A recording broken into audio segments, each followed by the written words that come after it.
This is not to question the standards and values that somebody has, but rather whether or not those values and standards are appropriate for that individual. This individual wants somebody that's chivalrous, masculine, stable, respectful, trustworthy, loyal, all this criteria, owns a home, owns a car, and has a very successful career.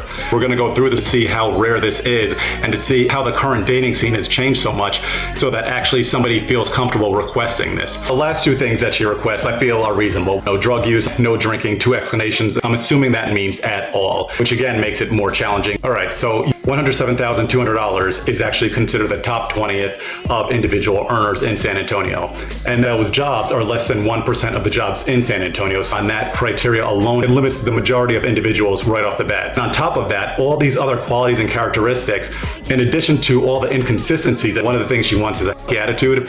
And generally I associate that with somebody that likes to go with the flow, easygoing, maybe spontaneous, which is all good, but it seems incompatible with somebody that's going to be grinding and working hard on a regular basis. Some of that is going to be difficult to find all of this in one individual. This led me to ask the question, how can individuals request such a specific laundry list of items that they want in somebody that they're dating?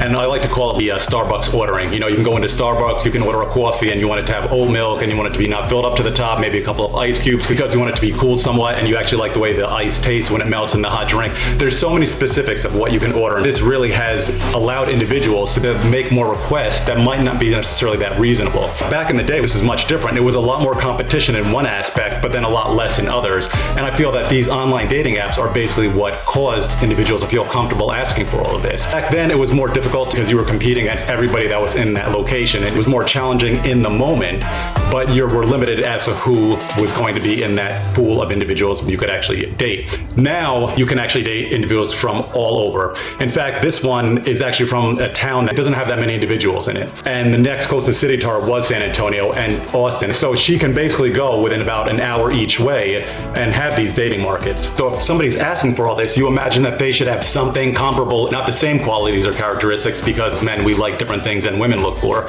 generally speaking. When I saw everything that she was requesting, I was actually surprised that she felt comfortable requesting that based on her bio. Now, what I found really interesting was within one swipe or maybe two after this one, this other one came up. And it was a one-liner, it was actually really entertaining, and she just said she's really serious about having a good time. Now, she might want all those characteristics, but by not saying it and just having an attitude that would be more interesting or attractive to guys generally, that is going to do better than the other one would do. In any case, save these types of laundry list requests for the actual conversation itself. You'll find out a lot more talking with somebody than you will by these laundry lists of requests that are unreasonable.